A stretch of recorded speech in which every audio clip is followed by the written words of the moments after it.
The whole ICU staff went silent as Darius tore the badge from his wife's chest. "You're fired, Solani. You don't belong in my hospital." His mother smirked. The new nurse he'd been seeing laughed out loud.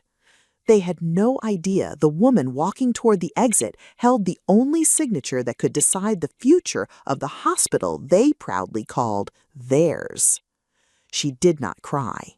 She picked up her coat. She walked past the nurses she had trained. She walked past the patients she had sat with all night. Darius folded his arms and watched her go. He felt tall. He had no idea the woman he was throwing into the storm was the one who quietly held everything he loved. In her bag was an envelope, cream-colored, sealed, her father's handwriting on the front. She had carried it for 2 years and never opened it. She held it now in the parking lot and did not cry. Welcome to today's story. If you enjoy emotional drama and shocking twists, don't forget to like this video and subscribe for more unforgettable stories. And before we begin, let me know where you're watching from in the comments. But Darius had not always been this cruel. Or maybe he had, and she had just been too kind to see it.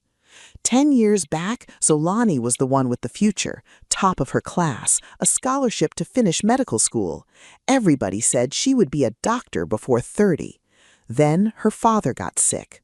Nobody else would leave their life to sit at his bedside, so she did. She put the white coat down. She fed him. She bathed him. She read to him when his eyes went dim. Darius was just a young administrator then, charming, hungry. He told her she was the strongest woman he had ever met. She married him in a small dress in a small church. Her father, thin and gray, gave her away in a wheelchair. "Take care of my girl," her father told Darius. "With my life," Darius said. Her father looked at him a long moment. He did not smile. Later that year, her father passed, and before he did, he pressed the cream envelope into her hand. "Not now," he whispered. "When they show you who they are, open it then. You will know the day." She thought it was grief talking. She put it in a drawer. Years passed. Darius climbed. She stayed a nurse so his salary could look like the big one. She took the night shifts nobody wanted. She covered his mistakes on the floor and never told a soul. His mother, Gloria, came for dinner every Sunday and found new ways to make her small. "Nursing is sweet, but it isn't a career, is it? Not like my son's." Solani said nothing. She poured the tea. Then came Simone. New nurse, bright smile, always where Darius was. Her name started coming up at breakfast, then at midnight, then in photos where she stood a little too close. Solani saw it. She is not a fool. She just kept working and kept quiet and kept carrying that cream envelope from drawer to drawer, never opening it, until the day he tore the badge off her chest. That night she opened it. Inside was a single card and a phone number. The card said, "Call Solomon. He kept it safe. It was always yours." She did not scream. She dialed. Solomon answered on the second ring, like he had been waiting for years. Maybe he had.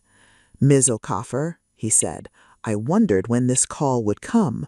Do not sign anything Darius puts in front of you. Not one page. Come to my office in the morning." "Solomon, what did my father leave me?" she asked. A pause. "More than you think," he said, "but not on the phone. In time." The line went quiet. She sat with the card in her hand until the sun came up. One question turned over and over in her mind. What did her father know that she didn't? Solomon's office was old wood and quiet light. He set a thick folder on the desk and did not open it right away. "Your father did not leave you money," he said. Her heart dropped. "Then what?" "He left you a trust." He tapped the folder. "Money runs out. A trust holds things, buildings, companies, control." "Control of what?" Solomon almost smiled. "We will get there. This is handled like evidence, not revenge, one step at a time. He slid one page across, just one, a holding company name at the top, Vantage Health Holdings. Read that name, remember it, you will hear it again soon. She did not know it yet, but she had heard that name before, on Darius's lips, late at night, on the phone. Why does it sound familiar? She asked. In time. She went home and started writing everything down. Every strange thing, every number that never added up. She made herself a quiet witness to her own life. The first thing that did not add up was a bank alert, a credit card in her name. She never opened it. $12,000, already spent. She brought it to Solomon. He looked at it a long time. Someone opened this using your details, he said. Someone in your house. Why would Darius run up debt in my name? She asked. To make you look reckless, Solomon said. A reckless wife is easier to divorce, easier to push out of things. He said it in the evidence pile. Keep every statement. Do not confront him. She nodded. But if he was already building a case against her, what did he think she had that was worth taking? The next piece came from the hospital itself. A friend in records, quiet and loyal, slid her a printout, an expansion contract, Darius's big deal, his ladder to chief executive. At the bottom of the page, one line was highlighted. Subject to approval by the majority owner, Vantage Health Holdings. That name again. She stared at it in the parking garage until her hands went cold. His whole future needed the approval of the very company her father had left her. She just did not know how much of it was hers. She called Solomon from the car. The deal needs Vantage to sign off, Solomon. Do I own part of Vantage? Silence on the line. Come in tomorrow, he said. There is more, but not yet. That night, Simone made her first real move. She posted a photo. Darius's house, the wall where the wedding pictures used to hang, now bare. Her caption read, "Some spaces feel better once the past is removed." The whole hospital saw it. The nurses whispered. The story was set. Yolani was the past, and Simone was the future. Yolani saw the photo too. She did not cry. She saved it and sent it to Solomon and wrote one word underneath. Evidence. The next morning, Solomon opened the folder all the way. Your father founded Vantage, he said. He built this hospital before you were born. He kept his name off the door on purpose. He wanted to see who would be kind when they thought no one important was watching. He turned the page. Vantage owns the hospital, and you, Yolani, are the named successor, not a shareholder, the successor. When the trust activates, you control all of it. The room went very still. I own the hospital, she said slowly, the one he fired me from. You own the ground he is standing on, Solomon said. He does not know it. His deal cannot close without your signature, and he's been forging documents to try to reach around you. Forging? That's a crime, Solomon said. Not a divorce, a crime. But we wait. We let him reach for it in front of everyone. She thought that was the whole truth. It was not, because 2 days later the game turned. Simone came to see her, not to fight, to offer a deal. I know about Vantage, Simone said, cool as glass. I did my homework long before Darius did. I didn't come here for him. I came here for the hospital. Yolani kept her face still. Then why tell me? Because Darius is going to lose, Simone said, and when he does, I'd rather be standing next to the woman who wins. Sign the deal over through me, and I'll make sure your name stays clean. Refuse, and I hand Darius everything I know, and the two of us bury you together. So the mistress had never been about love at all. She was a player, and she had just made her move. Yolani looked at her for a long moment. She said, "No." Just that. Simone smiled a thin smile. "Then it's war." She did not know Yolani had already recorded every word. That night, Darius made his countermove. He filed for divorce, fast, and he filed for full custody of their daughter, little Ada, 7 years old. His papers called Yolani unstable, reckless, a woman with secret debt and a public breakdown, unfit to raise a child.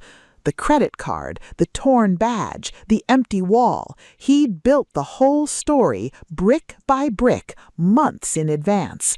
Yolani read the custody papers at the kitchen table. She did not scream. She called Solomon, and her voice was steady. "He is using my daughter," she said. "I know," Solomon said gently, "and that's the mistake that will end him. There's a clause, but not yet. Bring Ada to a safe place. Come to the gala and bring everything." "The gala," she said. "The Foundation Gala," Solomon said, "where the Vantage succession is read aloud by law, once a year, in front of the whole board, in front of the whole hospital." He paused. He invited himself to celebrate his deal. Let him. The gala was gold light and long tables and every important face in the city. Darius stood at the front, with Simone on his arm and Gloria at his side. He had a speech about the future. He had a smile like he already owned the room. He did not see Zolani come in. She wore black, she wore calm, she carried a slim folder and nothing else. The board chairman stepped to the microphone for the yearly reading of the trust, just a formality, everyone thought. "As required," the chairman began, "we confirm the controlling successor of Vantage Health Holdings, owner of this hospital." Darius chuckled to someone beside him. He thought it was noise. "The successor," the chairman said, "is Zolani Okafor." The room turned. Darius stopped smiling. Zolani walked to the front, slowly. She took the microphone with a steady hand. "Good evening," she said. "Some of you watched my husband tear the badge from my chest last week. You watched him tell me I did not belong in his hospital." She let it sit. "It was never his hospital. My father built it. My father left it to me.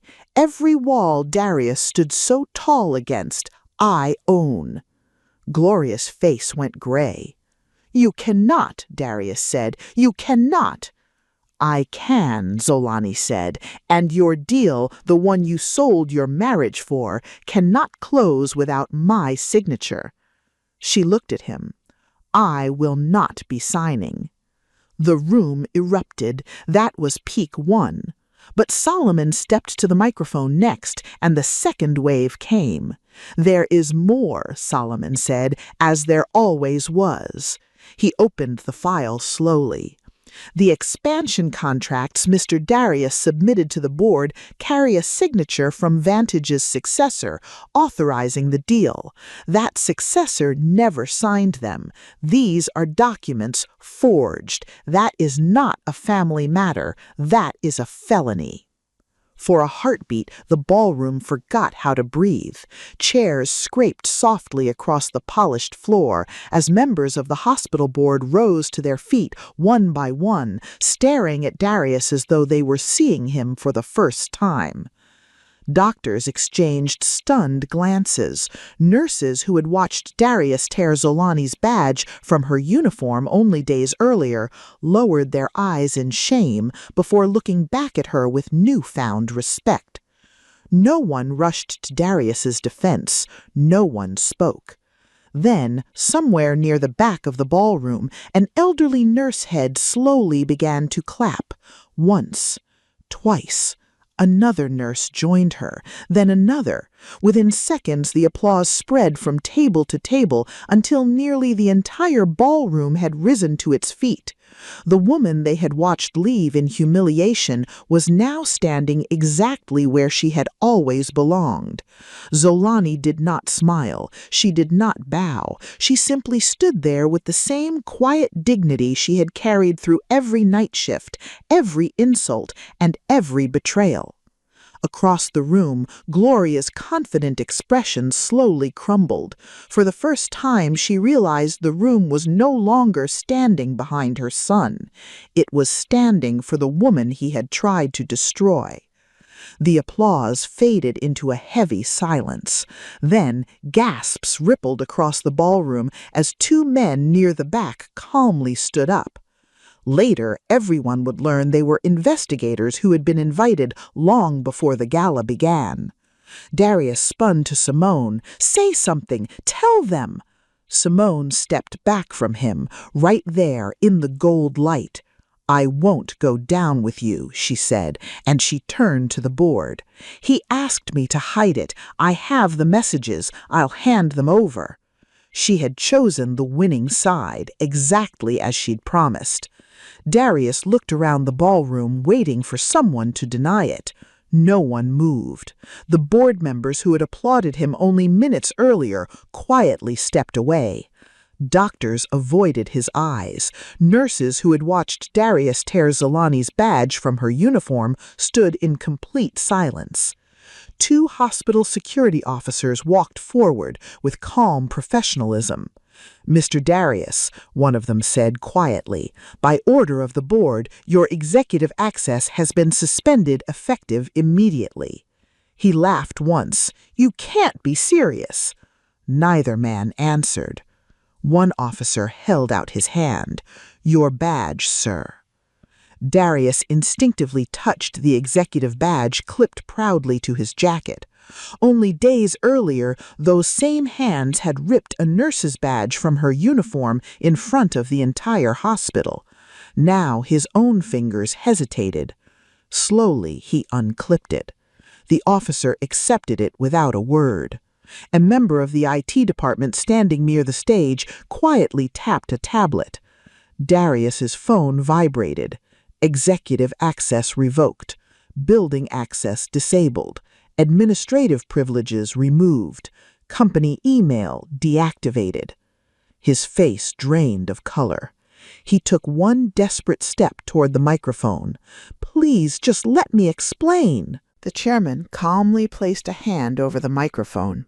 "Your opportunity to speak has ended, Mr. Darius." No one argued. No one protested. The same nurses who had watched Zolani walk out in humiliation now silently watched Darius leave the ballroom with his head lowered. Zolani never looked at him. She had already moved on.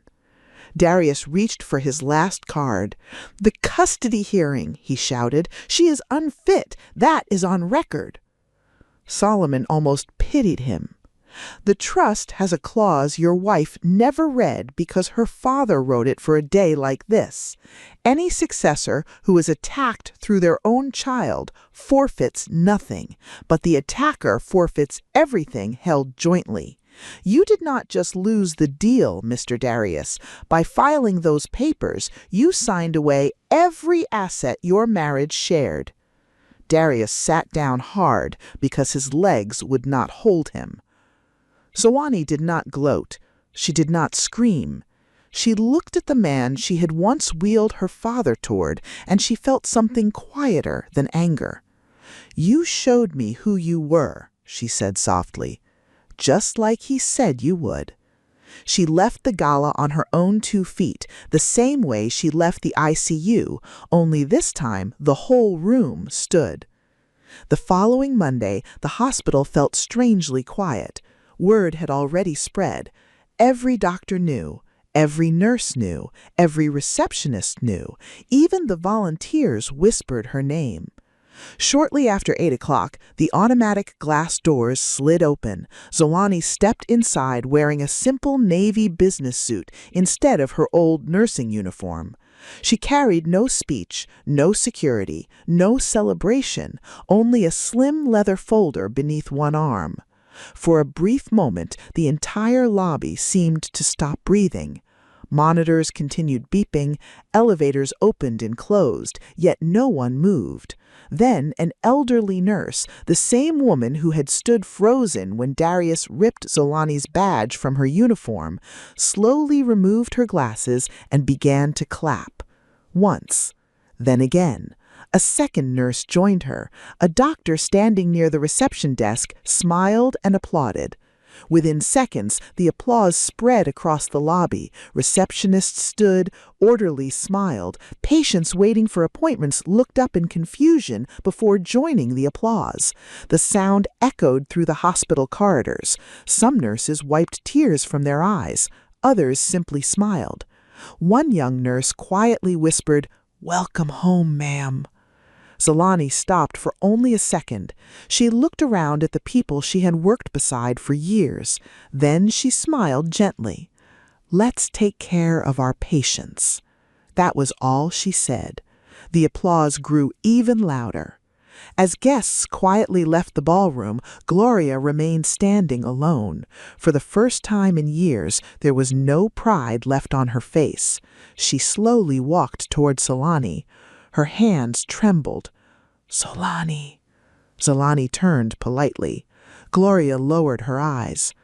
"I was wrong." The words came slowly, as though each one weighed more than the last. "I judged you by your title, not by your heart." Zolani looked at her quietly. There was no anger in her eyes, only peace. "My father spent his whole life watching how people treated those who could do nothing for them." She paused. He was rarely disappointed in the truth. Gloria lowered her head. She had no answer. Zolani offered a small, respectful nod before walking away.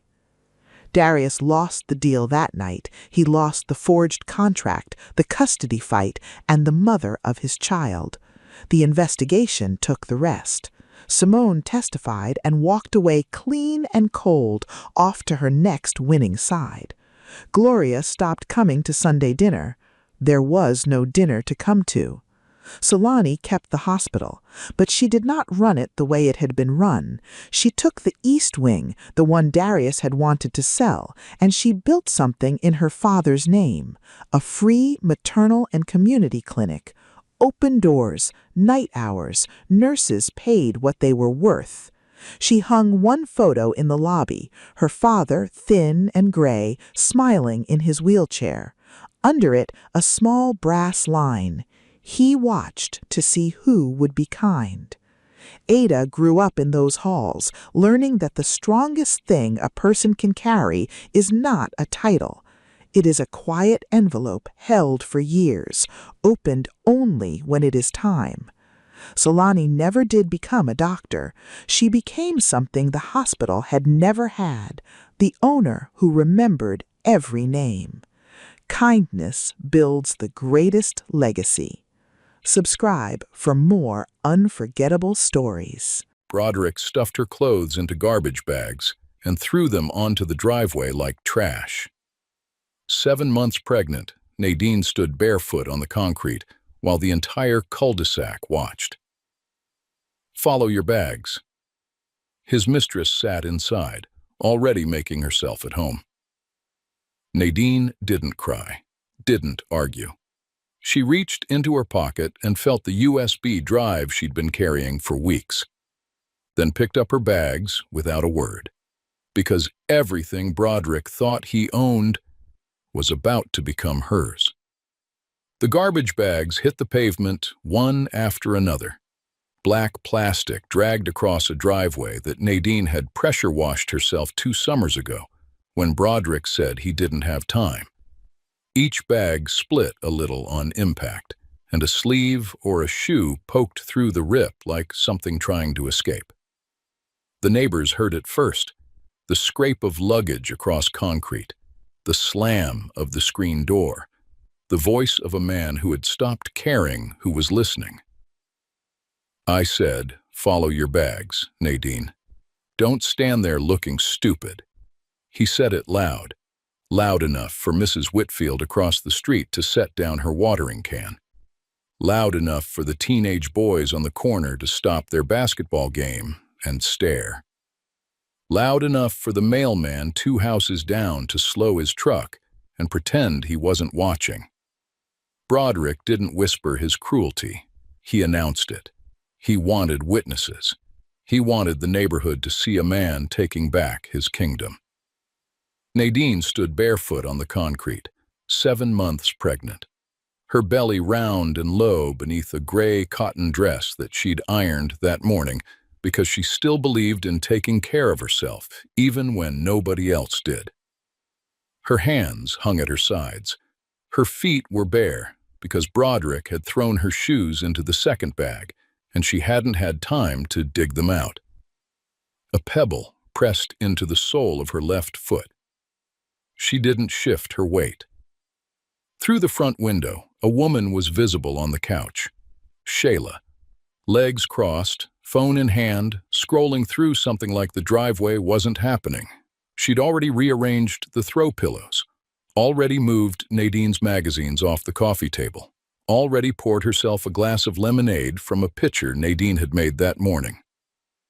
The condensation dripped down the glass and onto the coaster Nadine's mother had given them as a wedding gift. And Shayla looked up, just for a moment, and made eye contact with Nadine through the glass. She didn't look away. She didn't look guilty. She tilted her head slightly and smiled. The kind of smile a woman gives when she believes she's already won. Broderick's mother, Gwendolyn, stood behind the screen door with her arms folded and her chin slightly raised. She watched her son drag another bag to the curb and said nothing. Not one word of correction, not one syllable of protest. She had raised this man, and she was watching him perform exactly the way she'd taught him. Then she turned, walked back inside, and sat down at the dining table like Sunday dinner was about to be served. She smoothed the tablecloth with both hands, the gesture of a woman settling into a seat she believed she'd earned. The cul-de-sac held its breath. Everyone expected Nadine to scream, to cry, to beg, to fall apart right there on the concrete in front of God and everybody. That's what they were waiting for. The collapse. The theater of a woman undone. Mrs. Whitfield had her hand over her mouth. The mailman pretended to check an address. A little girl on a tricycle stopped pedaling and stared. But Nadine didn't give them that. She reached into the pocket of her dress, slowly, like she was checking the time, and her fingers closed around a small USB drive she'd been carrying for 3 weeks. She held it there, inside her fist, inside her pocket, and the corner of her mouth moved. Not a smile. Something else. Something that looked like a woman who already knew how this story was going to end. She picked up every bag, one by one, loaded them into her trunk without rushing, closed it with a soft click, got into the driver's seat, adjusted the mirror, and drove away without looking back. She didn't peel out. She didn't gun the engine. She pulled away from that curb the way someone leaves a place they know they'll never need to return to. Everybody on that block felt sorry for Nadine, but pity was the last thing she needed, because inside that pocket was something worth more than the house, the car, and the man standing in front of it. 2 years earlier, Nadine met Broderick at a community business mixer in a rented hall off Martin Luther King Boulevard. She was 26, working as an accounting analyst for a mid-sized logistics firm, the kind of woman who arrived on time and left with business cards she'd actually follow up on. He was 32, a regional sales director with a new watch, a pressed shirt, and a smile that made you forget he hadn't asked you a single question about yourself. He talked about his plans, his 5-year projections, his vision for growth. Nadine listened the way she always did, Not because she was impressed, but because she was calculating.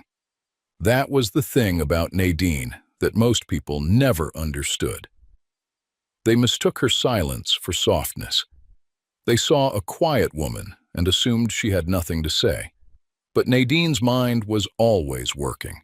She counted things, numbers, patterns, the distance between what someone said and what they actually did. She noticed that Broderick said "I" 14 times in their first conversation, and "we" 0 times. She noticed, and she filed it away. They married 8 months later in a small ceremony at Greater Light Fellowship Church. Pastor Achebe officiated. Gwendolyn wore white to the wedding, a floor-length ivory dress with pearls, which Nadine noticed but didn't mention. It wasn't worth the argument, not then. The early months were warm. Broderick brought flowers on Fridays. They ate dinner at the table instead of the couch. He called her "my genius" because she managed their finances so well that they qualified for a mortgage within a year. Nadine co-signed on the house. She handled the paperwork, the down payment, the insurance, the inspections. Her income covered 62% of the closing costs. Broderick signed where she told him to sign and said, "That's why I married you." And at the time, it sounded like a compliment. She didn't realize until later that it was a confession. Then the promotions started. First one, then another. Broderick's salary jumped. His hours shifted. He started coming home smelling like a cologne Nadine hadn't bought for him, something sharp and expensive, the kind of fragrance a man wears when he's dressing for someone else. He joined a gym he never mentioned joining. His phone was always face down on the nightstand. He stopped asking about her day. Gwendolyn started visiting more often. Every Sunday, she sat at the dining table and watched Nadine cook while offering commentary like a judge at a competition nobody had entered. "You're gaining weight early, baby. Broderick needs a wife who keeps up with him." She said it sweetly, the way poison is sometimes served in a porcelain cup. "Maybe you should let him breathe a little. Men like Broderick need space to grow. You can't hold a man like that too tight." She patted Nadine's hand when she said it, as if she were delivering wisdom instead of wounds. When Nadine found out she was pregnant, she told Broderick over dinner. She'd made his favorite, blackened catfish, garlic mashed potatoes, collard greens with smoked turkey. She placed the positive test beside his plate like a gift wrapped in hope. He looked at it, nodded once, said, "All right," then picked up his fork and asked if there was hot sauce. He didn't touch her hand. He didn't stand up. He didn't say a single thing about the child forming inside the woman sitting across from him. That night, Nadine lay in bed beside a man who had already left the marriage in every way except physically. She stared at the ceiling and placed her hand on her stomach and made a quiet decision that she would never be unprepared again. Not for him. Not for anyone. A week later, she found an insurance document on the kitchen counter. It listed Broderick as the sole owner of the property. Sole, not joint, not co-signed. Just his name, alone, as if hers had never existed on a single line of the documents she had organized, filed, and funded. Nadine photographed it with her phone, slid it back into the stack of mail, and said nothing. That was the first time her instincts told her to start paying attention, not to the man, to the paperwork, because paperwork doesn't lie. People lie. Signatures don't.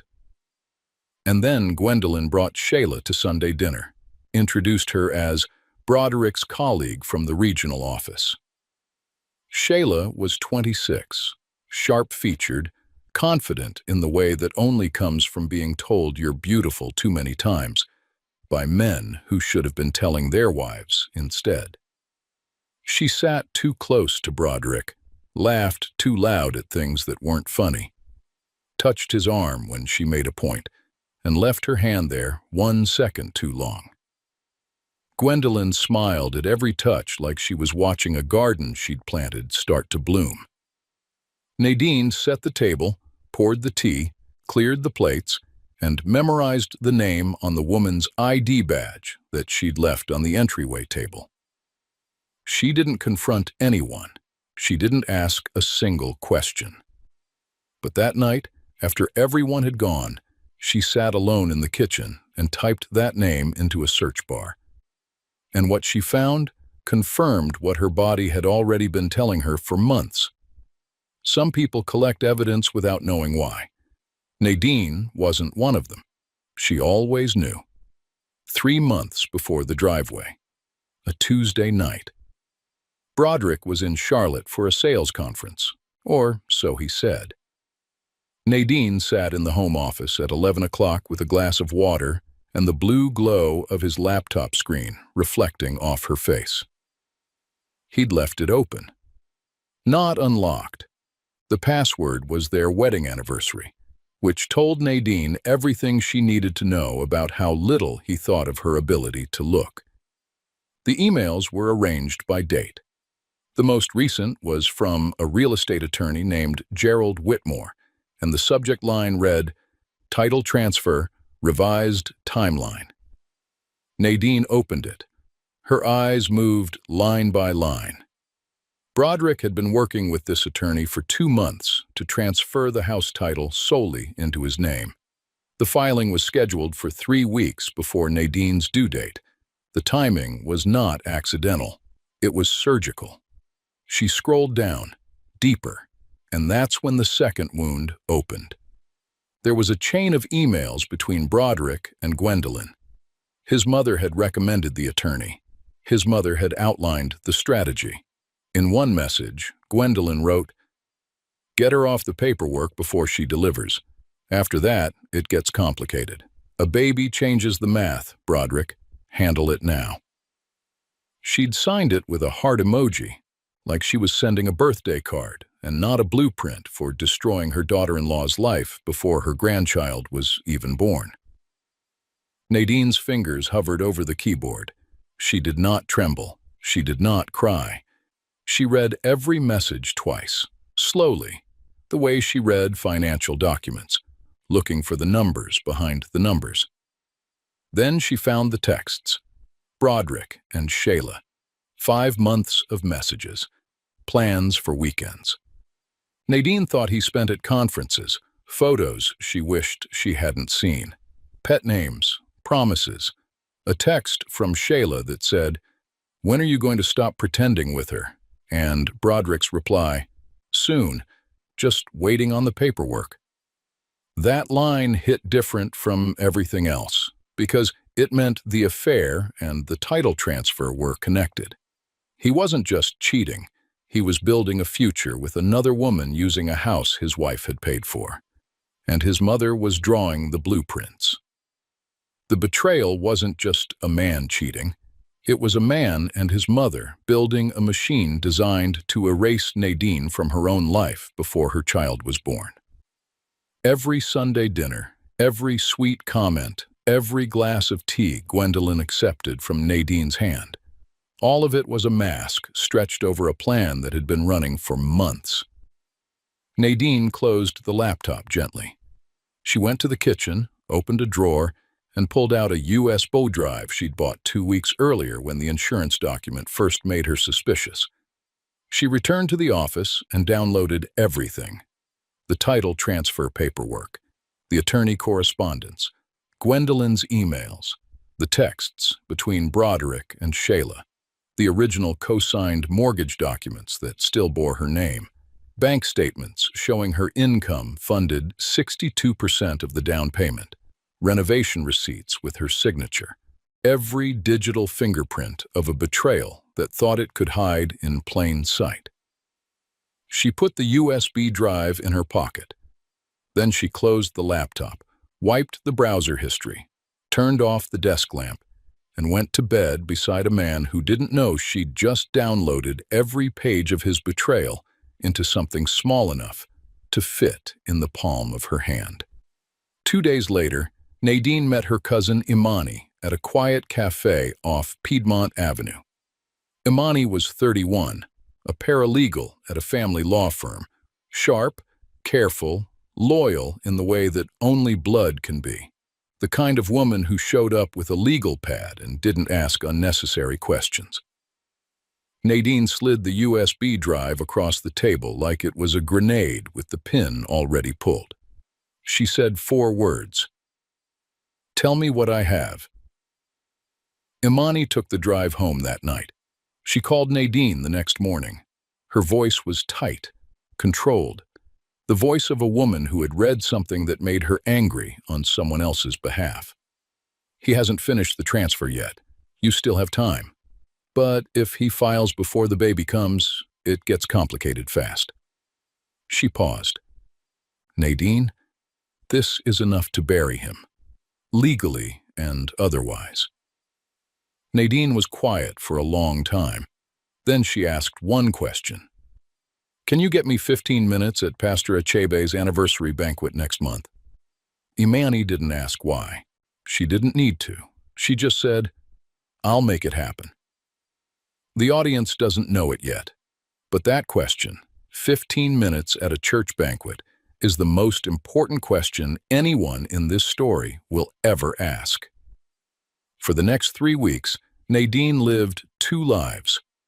The one Broderick saw was the same woman he'd grown bored of, quiet, domestic, predictable. She cooked dinner.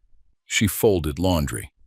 She smiled at Gwendolyn when she visited and poured her tea like nothing had changed. She asked Broderick about his day and nodded when he gave her half answers about meetings that never happened and dinners with people whose names changed every time he told the story. The other life was precise, meticulous, and invisible. She met with Imani's supervising attorney, a woman named Yolanda Price, who reviewed the USB drive contents in a conference room with the blinds drawn. Yolanda looked up from the screen after 20 minutes and told Nadine she had grounds not just to block the title transfer, but to assert full legal ownership of the property. "Your name is on the original mortgage. You funded the majority of the down payment. His filing is fraudulent on its face." She looked at Nadine over her reading glasses. "He thought you wouldn't notice." "He thought I couldn't read," Nadine said. And for the first time in weeks, something close to a smile crossed her face. Not humor, recognition. The recognition of a woman who had finally stopped underestimating herself, even if everyone else hadn't caught up yet. The counterfiling was prepared quietly. Nadine signed it in Yolanda's office on a Thursday afternoon while Broderick was at lunch with Shayla at a restaurant. Nadine used to suggest they try together. She signed her full name in ink that didn't shake. At home, Broderick grew bolder by the day. He stopped hiding Shayla's name on his phone. He took calls in the next room with the door wide open, laughing louder than necessary, performing freedom like a man who didn't know the walls were listening. He told Nadine one morning over breakfast, "Stop asking me questions. I don't owe you an itinerary." She said, "Okay," and handed him his coffee. Black, no sugar. The way he liked it. The way she'd been making it for 2 years for a man who never once said thank you. Gwendolyn came over for lunch on a Wednesday and sat across from Nadine at the kitchen table. She stirred her tea slowly, looked at Nadine's belly, and said, "You know, sometimes a woman has to know when her season is over. There's no shame in starting fresh somewhere else. Some women just aren't built for the long road." She smiled. The kind of smile that costs nothing and means even less. Nadine smiled back. She poured Gwendolyn more tea and said, "You're absolutely right." Gwendolyn blinked. She wasn't used to agreement. She was used to resistance, the kind she could push against, the kind that justified what came next. Agreement unsettled her, though she didn't know why. That night, Nadine was in the kitchen washing dishes when Broderick's Apple Watch buzzed on the counter. A message from Shayla lit up the screen. "When is she leaving? I already picked out curtains for the bedroom," followed by a laughing emoji. Broderick's reply came seconds later, a red heart. Nadine read it. She didn't flinch. She screenshotted it, dried her hands on the dish towel, placed the watch back exactly where it had been, and went back to washing plates. The water was warm. The soap smelled like lemon. And somewhere inside Nadine, a clock ticked forward. She had learned something about power in these weeks. Real power isn't loud. It doesn't slam doors or raise its voice or throw bags on driveways. Real power is the woman who knows everything and says nothing. The woman who serves tea to the people planning her destruction and never once lets her hand shake. Imani confirmed the speaking slot at Pastor Achebe's 30th anniversary banquet. It was the most anticipated community event of the year, a grand celebration at the Fellowship Hall with over 200 guests, church elders, business leaders, Broderick's colleagues, his extended family, his friends. Everyone who mattered to him would be in that room, dressed in their finest, ready to celebrate 30 years of truth and service. Nadine told Broderick she'd been asked to say a few words at the pastor's banquet. He barely looked up from his phone. "Fine, just don't embarrass me." She didn't respond, but somewhere behind her eyes, something shifted. A gear turned. A light came on in a room he didn't know existed. The countdown had started, and Broderick, the man who thought he was 3 steps ahead, didn't even know the clock was running. The week before the banquet, Nadine went to her prenatal appointment alone. She'd been going alone for 3 months. The doctor said the baby was healthy, strong heartbeat, growing on schedule, everything aligned. Nadine touched her belly in the examination room and whispered, "Almost time."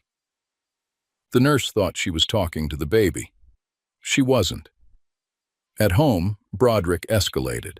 He stood in the kitchen one evening with his arms folded and said, "You got 2 weeks to figure out where you're going. I want this house clear by the 15th. You can take whatever fits in your car." He said it like he was canceling a subscription, like she was a service he no longer needed, like the woman carrying his child was an inconvenience standing between him and a fresh start. Nadine looked at him. She didn't argue. She said, "Okay, Broderick." 2 words, flat, calm, the kind of calm that should have scared him. He waited for more, for the tears, for the fight, for the performance he'd been rehearsing his response to. It didn't come. And for the first time in months, something flickered behind his eyes that looked almost like doubt. He opened his mouth to say something else, then thought better of it, and walked out of the kitchen. 2 days later, Gwendolyn hosted a family dinner. Nadine arrived on time, dressed simply, hair pulled back. The table was set for 6. Broderick sat at the head. Gwendolyn sat to his right. And then Shayla walked through the front door like she'd been invited, because she had. She sat in the chair next to Broderick, not across the table, next to him, close enough to share a plate, close enough for their shoulders to touch. Gwendolyn said, "Shayla, baby, so glad you could make it. You look beautiful tonight." Then she turned to Nadine at the far end of the table, the woman who had cooked Thanksgiving in this kitchen, who had ironed these tablecloths, who had brought flowers to this table every Easter, and said, "Nadine, could you get Shayla a glass of water? She's had a long day." The room went still. Even the candles seemed to stop flickering. Everyone at that table knew what that request meant. It wasn't about water. It was a test, a ritual humiliation disguised as hospitality. A mother-in-law telling her daughter-in-law to serve her replacement. Nadine stood up. She walked to the kitchen. She filled a glass with water, no ice, because she didn't owe Shayla ice, and brought it back. She placed it in front of Shayla without a word. Then she sat back down, unfolded her napkin, and continued eating as though nothing had happened. Shayla smirked. The kind of smirk that only works when you believe the person across from you can't touch you. Gwendolyn sipped her wine. Broderick didn't even look up from his plate. But Nadine's eyes were different that night. Anyone who knew how to look would have seen it. Not anger, not sadness, not defeat. Certainty. The kind of calm that only comes from a woman who has already made every decision she needs to make and is simply waiting for the world to catch up. The next day, Broderick threw her out. The garbage bags, the driveway, the cul-de-sac watching. Follow your bags. This is where the story began. But now the audience understands what came before it. Now they see the full architecture of cruelty that led to that moment. And now they understand why Nadine's calm wasn't weakness. It was preparation. Nadine didn't drive to a motel. She didn't call a friend in tears. She drove to Imani's apartment, carried her bags upstairs, set them in the guest room, and placed the USB drive on the kitchen counter. She looked at Imani and said, "The banquet is Saturday." Imani looked at the drive. Then she looked at Nadine, and she nodded. The next morning, Broderick called. He expected begging. He expected tears. He expected the performance of a broken woman asking to come home so he could have the satisfaction of saying no. Instead, Nadine answered on the second ring and said, "I'll see you at the pastor's banquet. I'm presenting something." Her voice was so steady it made his chest tighten. "Presenting what?" he asked. "You'll see," she said, and hung up. Broderick stared at the phone for a long time. Then he shook his head, told himself she was bluffing, and called Shayla instead. But that night, lying in bed alone in a house that already felt emptier than it should have, he couldn't sleep. Something in Nadine's voice had sounded like a door closing, not slamming, closing, quietly, permanently. And for the first time, he wasn't sure which side of it he was on. The fellowship hall was dressed in white and gold, round tables with linen cloths and tall candles in glass holders. A banner stretched across the stage that read, "Pastor Achebe, 30 years of truth and service." Over 200 people filled the room. Church elders in their finest suits and hats, business leaders, families, friends, and members of a community who had watched each other's children grow up, get married, and build lives. It was the kind of event where reputation mattered, where what people thought of you was worth more than what you owned, where a name could be built or broken in a single evening. Broderick arrived in a charcoal suit with Shayla on his arm. She wore red, a deliberate choice, the kind of red that doesn't ask for attention, it demands it. She walked in like she belonged, and Broderick held her close like a man presenting a trophy he'd just won. Gwendolyn sat at the family table near the front, her posture perfect, her pearl earrings catching the candlelight. She nodded at familiar faces and accepted compliments with the grace of a woman who believed she had earned her seat at every table she'd ever sat at. People whispered, "Where's Nadine?" Someone said she'd moved out. Someone else said Broderick had already filed papers. A woman near the back said she heard it was another woman. The gossip circled the room like a slow current, touching every table, settling into every glass of wine. Pastor Achebe took the microphone and thanked the congregation for 30 years of faith, fellowship, and family. His voice was deep and measured, the voice of a man who had buried friends, married strangers, and watched children he'd baptized grow into adults. He introduced the tribute speakers one by one: local business owners, youth leaders, a city councilwoman who credited the church with her first experience of community service. And then he said, "Our final speaker tonight is someone who has been a quiet pillar in this community for years. Please welcome Sister Nadine." The side door opened. Nadine walked in. She wore a simple navy blue dress, no jewelry, no heels, flat shoes, and a face so calm it made the air in the room shift.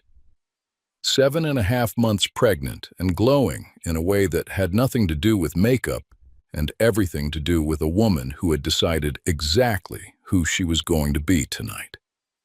She walked to the podium without looking at Broderick, without looking at Shayla, without looking at Gwendolyn. She placed her hands on the podium, adjusted the microphone, and let the silence work for her. Broderick's face changed. The color drained slowly, like watching a tide pull back from shore. His hand tightened around his glass of water. "Pastor Achebe," Nadine began, "for 30 years, you have taught this community one thing above all else: that a house built on lies will not stand." Her voice was warm, measured, the kind of voice that makes a room lean forward without knowing it's leaning. Tonight I want to honor that teaching by telling the truth about my own house. The room shifted. 200 people adjusted in their seats at the exact same time. Forks stopped moving. Glasses paused halfway to lips.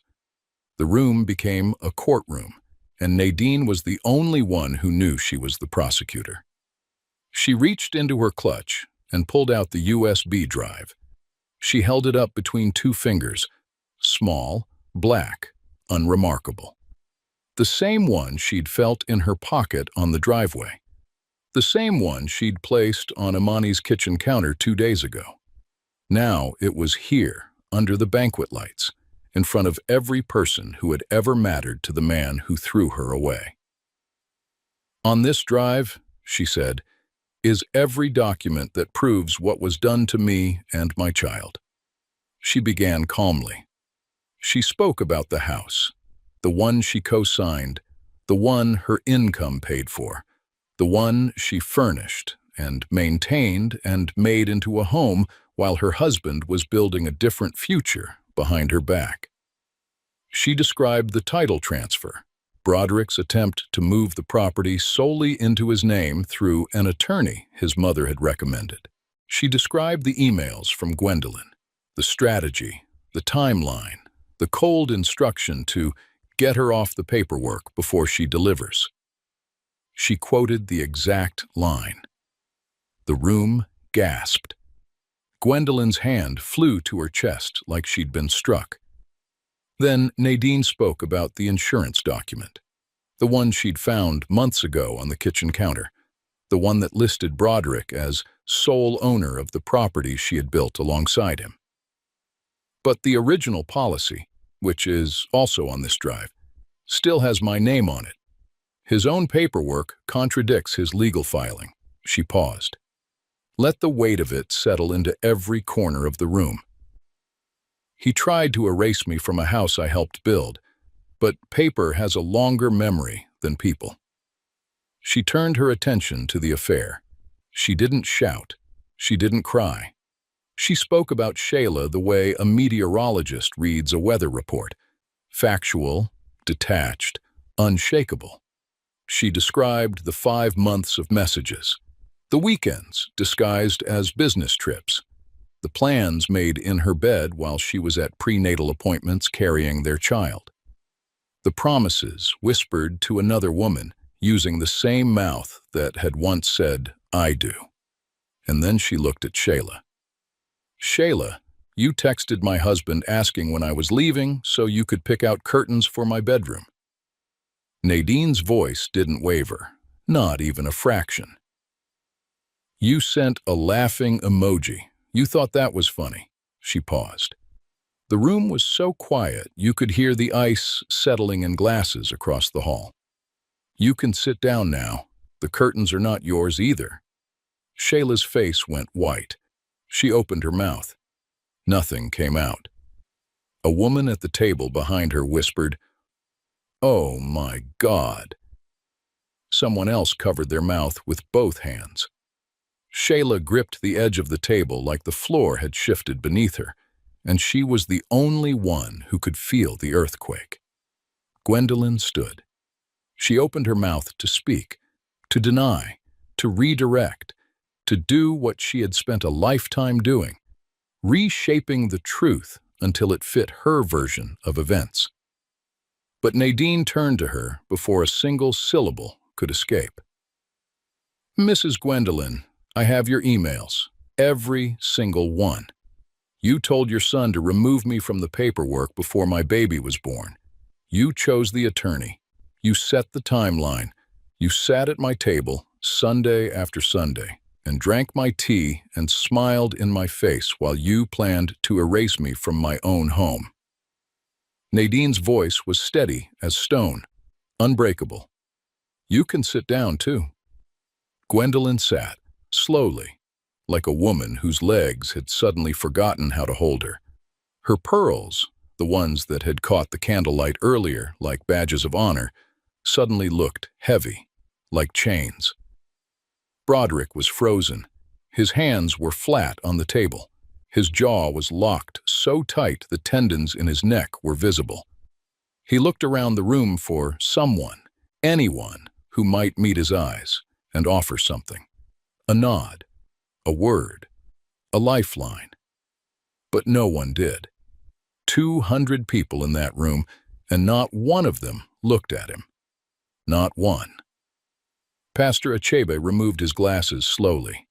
He looked at Broderick for a long, measured moment, the way a man looks at something he no longer recognizes. Then he shook his head. Once, slowly. He didn't speak. He didn't need to. That headshake carried more weight than any sermon he'd ever delivered. The silence in that room was so complete that the hum of the air conditioning became the loudest sound anyone could hear. 200 people sat in it, breathed in it, felt the shape of it pressing against their chests. Broderick opened his mouth. Nothing came out. He looked at Nadine, but she was already done. She placed the USB drive on the podium, gently, the way you set something down when you no longer need to carry it. She picked up her clutch. She turned toward the side door, and she walked out of that room the same way she'd walked in, without looking back, without raising her voice, without breaking. The door closed softly behind her, and 200 people sat in the wreckage of a man who had confused silence with weakness and calm with surrender. By Monday morning, the banquet was the only thing anyone in the community was talking about. Guests had recorded it, not the whole speech, but the parts that mattered. The clips circulated through group chats, church threads, and community social media pages like a fire nobody wanted to put out. Broderick's name became a sentence nobody wanted to finish. People who had shaken his hand the week before crossed the street when they saw him coming. The barber who'd cut his hair for 3 years suddenly couldn't fit him into the schedule. His employer initiated an internal review within days. The financial manipulation Nadine had described at the banquet raised questions about Broderick's integrity in other areas: expense reports, client contracts, the kind of numbers a man who commits fraud at home might also bend at work. The company couldn't afford the association. He was placed on administrative leave by Wednesday. His office was cleared out by Friday, his nameplate removed from the door. His parking space was reassigned by the following Monday to a junior associate who had never lied about a single receipt. Gwendolyn's phone stopped ringing. The women she'd sat beside in church for 20 years, the ones she'd shared prayer circles with, organized food drives with, exchanged recipes and Christmas cards with, quietly removed her from their group chats and contacts. She was uninvited from the Women's Ministry Leadership Committee. No one called to explain. They didn't need to. She knew why. She had sat at a table every Sunday and smiled at the woman her son was destroying. And now every woman in that church was wondering what Gwendolyn had smiled at them about. Broderick blamed his mother. He showed up at her house 3 days after the banquet and stood in her kitchen and said, "This is your fault. If you hadn't sent those emails, none of this would have happened." Gwendolyn looked at her son, the man she'd spent years protecting and positioning and coaching toward what she believed was his best life, and for the first time, she saw him clearly. He didn't blame himself. He blamed the woman who helped him. That's who he was. That's who he'd always been. And she had made him that way. Shayla was gone before the weekend was over. She packed her things from the house in a single afternoon while Broderick was out trying to find an attorney who would take his case. She didn't leave a note, didn't text goodbye. He called her that night, and the next morning, and the morning after that. She never answered, not once. Shayla wanted the lifestyle, not the wreckage. She wanted the house with the curtains and the lemonade and the throw pillows. She didn't want the man who came with the rubble. The court blocked Broderick's title transfer within 10 days of Nadine's filing. Her counterpetition, supported by every document on the USB drive, established her legal ownership of the property and secured financial protections for her unborn child. The judge reviewed Gwendolyn's emails, the fraudulent insurance modification, and the timeline of the attempted transfer. The ruling was swift. The ruling was decisive. The house, the one Broderick had thrown Nadine out of, was hers, legally, permanently, completely. Broderick tried to call Nadine. She didn't answer. He drove by Imani's apartment and sat in the parking lot for 20 minutes, staring at the building like it might open a door for him. It didn't. He drove away, slowly, the way a man drives when he has nowhere left to go. He went back to the house, his house, he still called it, though the paperwork said otherwise, and stood in the living room. It was quiet, cold, the kind of cold that doesn't come from the temperature. Shayla's curtains never went up. Gwendolyn wouldn't visit. The throw pillows were still rearranged from the day Shayla had sat on that couch, scrolling her phone like she owned the place. The lemonade pitcher was still in the fridge, sour now, forgotten. The coaster from Nadine's mother sat on the coffee table with a ring stain from a glass that would never be refilled. The bags he'd thrown on the driveway were gone, and so was everything they represented. 3 months later, on a Tuesday morning in early spring, Nadine sat in a rocking chair by the nursery window of a small 2-bedroom apartment she'd signed the lease on herself. Her newborn son, Elijah, was asleep against her chest. His tiny fingers curled around the collar of her shirt like he was holding on to the safest place he'd ever known. The room was quiet, except for the birds outside and the soft creak of the chair against the hardwood floor.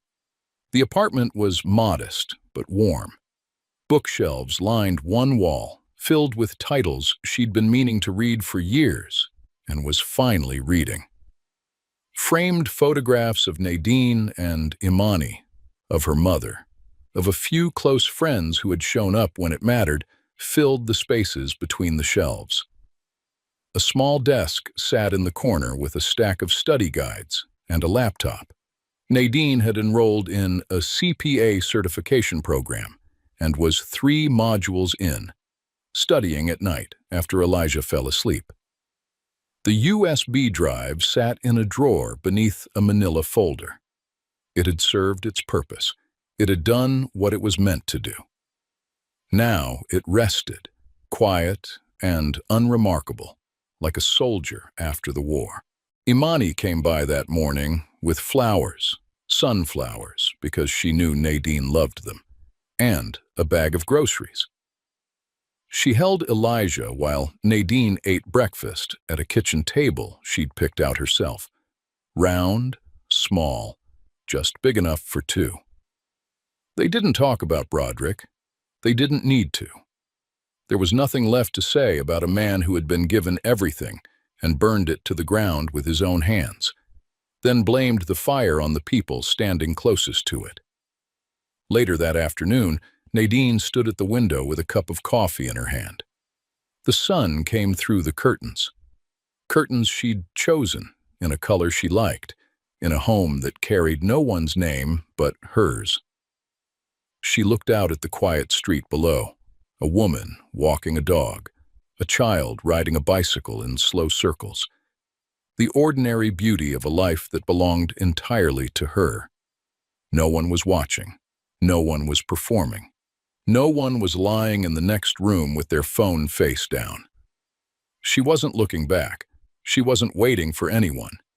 She was simply standing in her own life, on her own terms, with her son asleep in the next room and the whole morning ahead of her like a blank page she could fill however she wanted.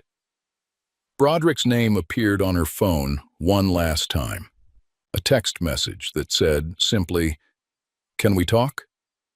Nadine read it. She looked at it for 3 seconds. Then she set the phone face down on the counter and walked to the nursery. She picked up Elijah and held him close. His heartbeat was small and fast against hers. She closed her eyes. She didn't respond. She didn't need to. Some conversations are over before they begin. Some doors close so quietly that the person on the other side doesn't hear it until they try the handle and find it locked. There is a kind of strength that doesn't announce itself. It doesn't shout.